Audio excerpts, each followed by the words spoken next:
कैसे हैं आप लोग। ये है यूजीसी नेट दिसंबर 2018 के इलेक्ट्रॉनिक साइंस के क्वेश्चंस। तो let's do one by one. मैं थोड़े शॉर्ट क्वेश्चंस लेके आई हूँ, शॉर्ट इन द सेंस कम क्वेश्चंस लाई हूँ।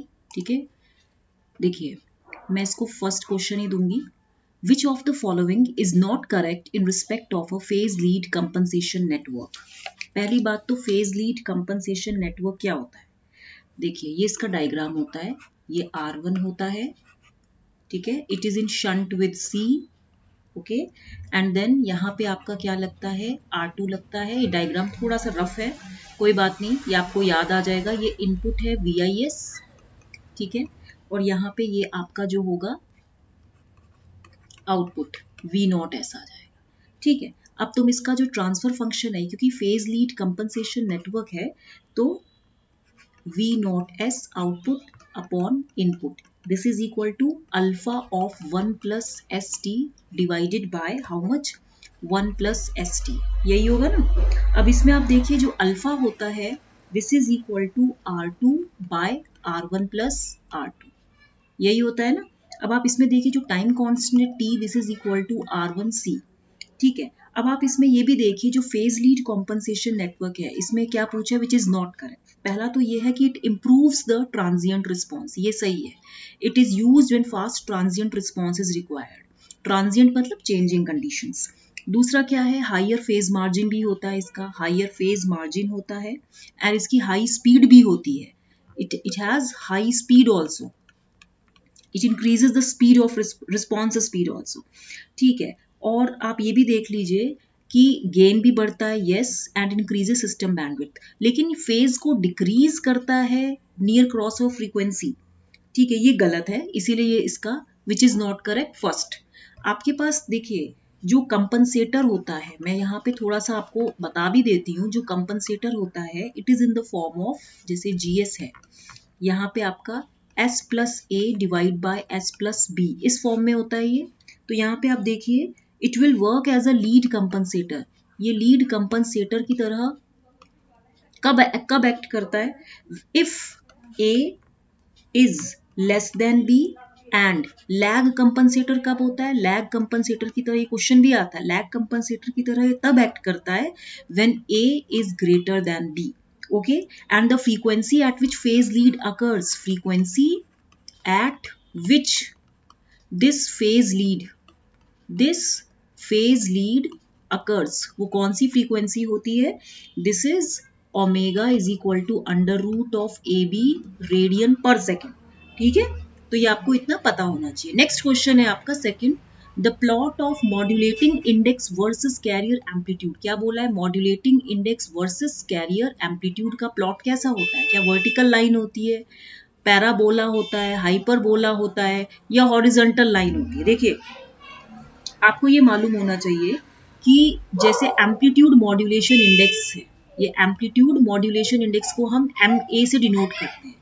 तो ये जो होता है मॉड्यूलेशन इंडेक्स ऑफ एन, अगर मैं एम्पलीट्यूड मॉड्यूलेटेड केस में लूँ, ऑफ एन AM वेव और amplitude modulated signal, it is defined as measure और extent of amplitude variation about an unmodulated carrier, about an unmodulated carrier. What is modulation index? It is defined as the measure or extent of the changes in the amplitude about an unmodulated carrier. ठीक है, अब जैसे ये जो modulation index है, it is directly proportional to the carrier amplitude, लेकिन directly नहीं है, ये through an inverse relation. Inverse relation होता है ना, इनवर्स रिलेशन है, इसमें क्या होता है modulation index, this is equal to AM upon AC, यही होता है ना।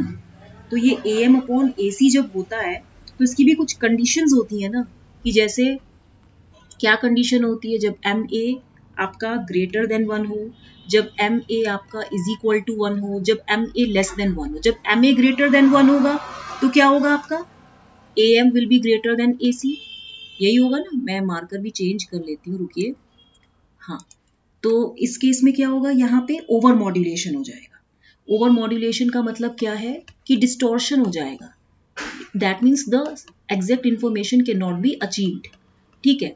और जब एम ए इक्वल टू 1 होगा तो A M is equal to A C, ये आपका एग्जैक्ट मॉड्यूलेशन है, ठीक है। लेकिन ये प्रैक्टिकली नॉट पॉसिबल, ये प्रैक्टिकली नहीं होता है, it is not practically existing, या आप इसको पॉसिबल लिख लीजिए। फिर अगर ये होता है एम ए लेस देन 1, तो इस केस में A M is less than A C which is exact modulation, ये एग्जैक्ट मॉड्यूलेशन होता है, ठीक है। तो आप एग्जैक्ट मॉड्यूलेशन में क्या होता है, आपका ग्राफ कैसे आएगा, आपका ग्राफ ऐसे ही तो आएगा, ऐसे करके।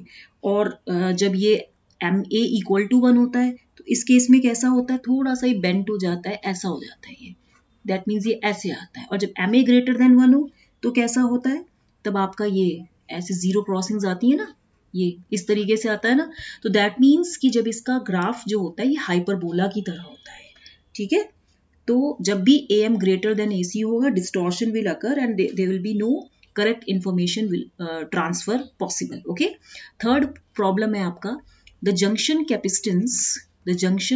capacitance of a thyristor in the state of reverse blocking is 20 picofarad for a charging current of 5 milliampere, value of dv by dt, capability of thyristor to make it on is। ये बहुत अच्छा question है और simple question है, power electronics का question है। आपको पता है I is equal to C D V by D T होता है, ठीक है। तो यहाँ पे देखो dv by dt this is equal to what, I by C होता है, यही होता है ना। तो करंट कितनी दी हुई है आपको, 5 मिली एम्पियर, 5 मिली एम्पियर को हम ऐसे लिख सकते हैं, और कैपेसिटेंस कितना दिया, 20 पिको फराड, तो ये ऐसे हो गया। And this is 1/4 into 10 to the power plus 9, यही हो गया। अगर आप इसको फर्दर सॉल्व करेंगे तो ये 0.25 हो जाएगा into 10 to the power 9, that means it will come out to be ये कुछ होगा 25 इंटू 10 टू दी पावर 7। जब ये हो जाएगा तो यहाँ पे ये फर्स्ट आंसर आएगा। आई एम सॉरी, मैं कॉलोनी में रह रही हूँ तो अभी थोड़ा सा आवाजें बच्चे कर रहे हैं, सॉरी। देखिए 250 इसका जो राइट आंसर होगा वो 250 होगा, क्योंकि देखिए 250 वोल्ट पर माइक्रो सेकेंड को आप कैसे लिख सकते हो, 250 upon 10 to the power minus 6, that means it is around 250 into 10 to the power 6, that means 25 into 10 to the power 7। तो ये वोल्ट, तो इसका जो आंसर आएगा वो फर्स्ट ऑप्शन आएगा। नेक्स्ट क्वेश्चन है आपका, ये तो बहुत अच्छा, ये भी 8085 प्रोसेसर का क्वेश्चन है, micro processor RAL, rotate the contents of accumulator to the left, ठीक है। इसको ये मुझे आप बताइएगा कमेंट सेक्शन में, क्या इसमें विदाउट कैरी लगता है या विद कैरी लगता है, ये मैं क्वेश्चन पूछ रही हूँ आपसे, ये मुझे कमेंट सेक्शन में लिखेगा। तो ये जो एग्जाम्पल होता है ये अंडरस्टूड है, ये इम्प्लिसिट एड्रेसिंग मोड होता है, it is the example of implicit addressing mode. Next है फिफ्थ क्वेश्चन, सी का पूछा है, what is the output of the statement int x comma y scanf %d comma and x if y is equal to x greater than 5 3 else 4। तो इसका जो right answer होगा, क्योंकि इसमें पहले ही बोला है कि if x is greater than 5 तब 3 वैल्यू होगी, else 4 होगा। This statement will store 3 in y if x is greater than 5, otherwise it will store 4 in y। तो इसका फर्स्ट ऑप्शन है, क्योंकि x and y are the two integer values and %d and x है, तो x greater than 5 है तब भी 3 आएगा, प्रिंट होगा, नहीं तो 4 होगा, तो इसीलिए इसका फर्स्ट ऑप्शन राइट ऑप्शन है। नेक्स्ट क्वेश्चन है आपका सिक्स्थ, क्योंकि मैंने प्रिंट आउट लिया था तो जब मैं प्रैक्टिस करती थी तो मैं उसी के ना, ये तो आपको जैसा भी दिख रहा है, देखिए consider the following statements with respect to the characteristic polynomial defined as, हमें क्या पॉलिनोमियल दिया है, s to the power 4 plus s cube plus s square plus s to the power 1 plus k। अब हमें पहले इसकी क्या बनानी है, हमें इसका बताना है कि which of the above statements are correct. यहाँ पे देखिए मैंने लिखा ही है s टू दी पावर 4, आप इसको डिक्रीजिंग ऑर्डर में लिखेंगे, फिर s square s to the power 1 s to the power 0। अब देखिए पहले तो आप इसकी कैरेक्टरिस्टिक इक्वेशन से यहाँ पे देखिए कौन कौन से कोफिशिएंट हैं, 1 1 k, यही होगा। अगेन क्यूब में 1 1, तो इसमें कैसे होगा, यहाँ पे ये हो जाएगा फर्स्ट, ऐसे मल्टीप्लाई करेंगे तो आंसर में यहाँ पे इसका निकलेगा 1 माइनस 1 बाय 1, ये 0 आएगा, तो मैं इसको एक एप्सिलॉन क्वांटिटी मान लूंगी, एक समथिंग, ठीक है। और यहाँ पे जब हम करेंगे इसको करेंगे तो ये भी मैं मार्कर भी चेंज कर लेती हूँ कि यहाँ पे ये वैल्यू इससे मल्टीप्लाई होगी और ये वैल्यू इधर आएगी, तो यहाँ तो कुछ नहीं, इट इज 0, तो ये हो जाएगा 1 डॉट k माइनस 0 बाय 1, तो ये तो के ही आएगा। अब यहाँ पे मुझे एस के लिए क्या करना पड़ेगा, लिमिट लगानी पड़ेगी, लिमिट एप्सिलॉन टेंड्स टू 0, क्योंकि मैंने इसको एप्सिलॉन कोई मान लिया है। फिर अगेन क्या होगा, epsilon dot 1 minus k by epsilon, ऐसा ही आएगा ना। और फिर अगेन ये जो मैं इसको जब सॉल्व करूंगी further, S to the power 0 तो आपका एक्चुअली के ही है, ठीक है। तो ये कितना, जब मैं इस इक्वेशन को लिखूंगी, limit epsilon tends to 0 epsilon minus k by epsilon, तो ये वैल्यू कितनी हो जाएगी, 1 minus k by epsilon, and it is limit epsilon tends to 0। सो जब ये 0 होगा तो ये इनफाइनाइट आ जाएगा ना। दैट मीन्स आपका आंसर क्या आएगा, आपका आंसर है, एक तो सेकंड स्टेटमेंट सही है कि द सिस्टम इज, ये अनस्टेबल है, बिल्कुल इंफिनिटी आ रहा है ना, पॉजिटिव साइन कहीं है नहीं। The system is unstable for के, पॉजिटिव के लिए भी अनस्टेबल है, it is negative for, it is unstable for के नेगेटिव, मतलब के पॉजिटिव के लिए भी और के नेगेटिव के लिए भी, दोनों वैल्यूज के लिए भी ये अनस्टेबल है, ठीक है। कंट्रोल्स मैंने पढ़ाया है, आप देखिएगा, ठीक है, ओके। नेक्स्ट क्वेश्चन है आपका 7th, ये देखिए इसमें भी मैंने काफी कुछ लिखा है, क्योंकि आई एम सॉरी, लेकिन मैं आपको पूरी हिंट बताऊंगी। A lossless air dielectric cylindrical wave guide of inside diameter 2 centimetre is operated at 10 gigahertz, ठीक है, for TM11 mode operating in plus Z direction following has been evaluated. आपको दो चीजें निकालनी है, TM11 मोड के लिए आपको दो चीजें निकालनी है, एक कट ऑफ फ्रीक्वेंसी निकालनी है और एक वेव इंपिडेंस निकालना। तो मैं जब प्रिंट आउट निकाला था तो मैंने इसमें सॉल्व किया है, मैं आपको फिर से बता देती हूँ क्योंकि उसको तो मैं मिटा नहीं सकती। तो देखिए सबसे पहले जो आपका TE01 होता है और जो TM01 होता है, ये दोनों जो है ये क्या है, लोएस्ट प्रोपेगेटिंग मोड है। Both these two are lowest propagating mode, ठीक है। उसके बाद आप देखिए, आपको पता है कि सिलिंड्रिकल वेव गाइड है तो इसका डोमिनेंट मोड TE11 होता है, ठीक है, नॉट TM01। TM01 इसका डोमिनेंट मोड नहीं होता, TE11 होता है। अब आप देखिए कट ऑफ फ्रीक्वेंसी आपको पता ही है कि C/2A होता है। क्या होता है अभी हम बात करते हैं, इसके लिए पहले तो आप कुछ फॉर्मूलेज देख लीजिए, जैसे मैं आपको यहां बता देती हूँ। जो कट ऑफ फ्रीक्वेंसी होती है सिलिंड्रिकल वेव गाइड के केस में, सिलिंड्रिकल वेव गाइड के केस में FC for TE mode, this is equal to 1/2 pi under root mu R epsilon R, ठीक है, इनटू ये कितना हो जाएगा x dash NP by A, ठीक है।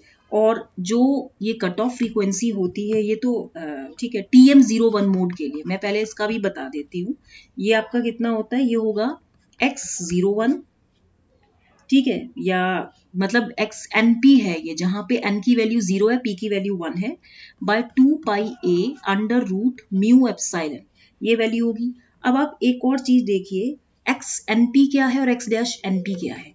X डैश NP जो है आपका, ये जो है ये solution of nth order, solution of nth order, solution of nth order derivative, solution of nth order derivative of Bessel function है, ऑफ बेसल फंक्शन है, ठीक है।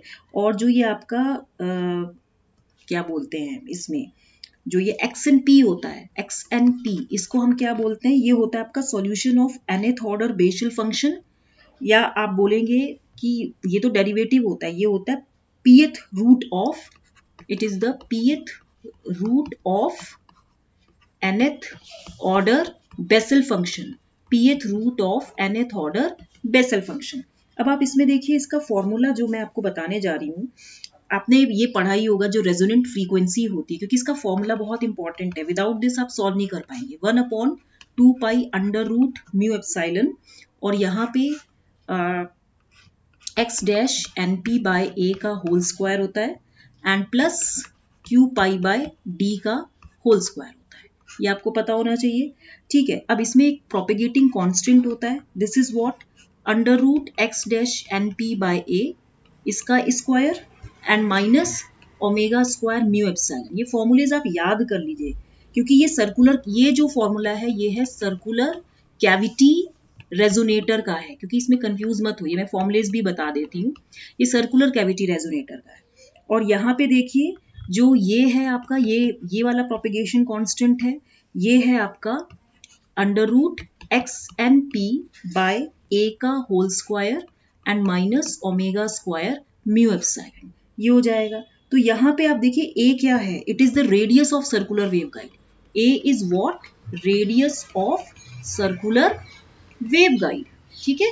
तो यहाँ पे एक तो ये है, और इसमें क्या है कि जो, क्योंकि इसने क्या पूछा है, वेव इम्पिडेंस पूछा है ना, तो देखिए इसमें फॉर्मूला में आपका जो कट ऑफ फ्रीक्वेंसी आएगा, मैं कट ऑफ फ्रीक्वेंसी यहाँ पे मार्कर चेंज करके लिख देती हूँ कि जो कट ऑफ फ्रीक्वेंसी आएगा आपका FC, ठीक है, for TM11 mode, this is equal to what, this is equal to, आप कह सकते हैं जो XNP होता है, XNP फॉर TM11 मोड, ये होता है 3.832, यही होगा ना। तो यहाँ पे इसकी वैल्यू हो जाएगी C/2 and this will be C/2 और ये वैल्यू हो जाएगी 3 इंटू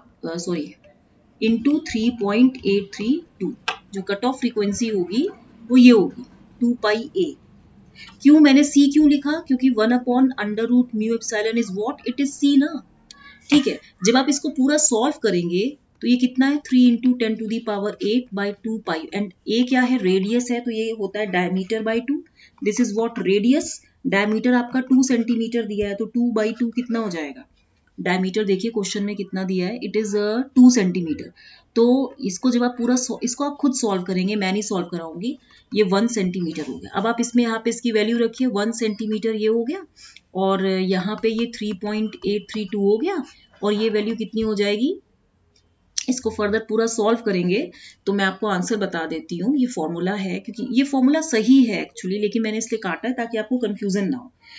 TE11 यहाँ मैंने आपको ये भी बताया होगा ना, देखिए मैं एक चीज और बता देती हूँ, जो आपका FC होता है cut off frequency TE11 mode के लिए, ये मैं क्योंकि देखिए अगर इसका आया है तो अगली बार TE11 का भी पूछ सकता है, तो C/2 XNP ये फॉर्मूला है, ये भी सिलेंड्रिकल वेवगाइड का ही है, सिलेंड्रिकल वेवगाइड का है।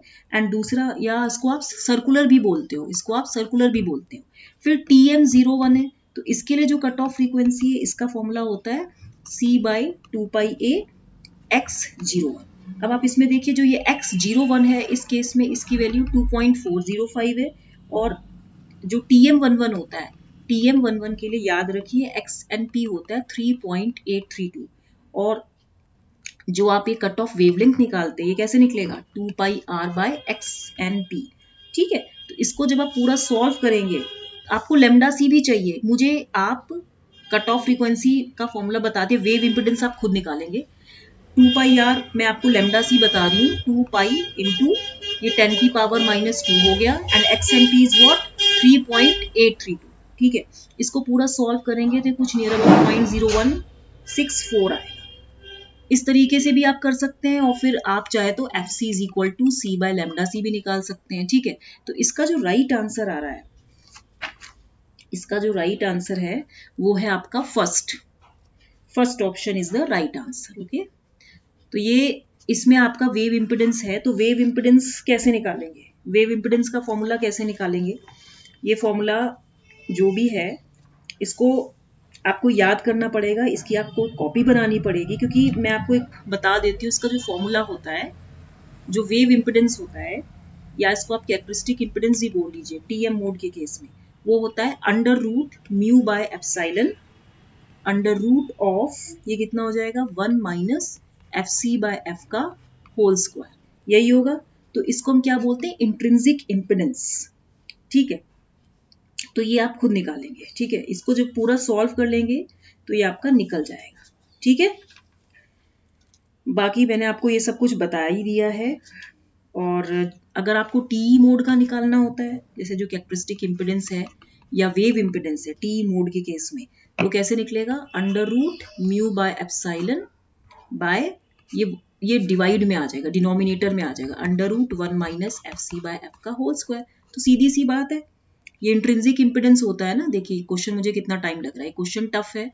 ईटा जो होता है √μ/ε यानी कि 3 अगर ये एयर का है 377 ओम्स होता है, लेकिन अगर डाइलेक्ट्रिक का हो जाएगा तो ये कितना हो जाएगा, η0/√ε, ठीक है। तो इसमें देखिए आपको फ्रीक्वेंसी दी है और आपको उसी से निकालना है, तो इसका राइट आंसर ये मैंने आपको बता दिया है, अब आप इसे खुद सॉल्व करेंगे, ठीक है। ओके, टिल देन इसको लाइक शेयर एंड सब्सक्राइब करना मत भूलिएगा। Thank you.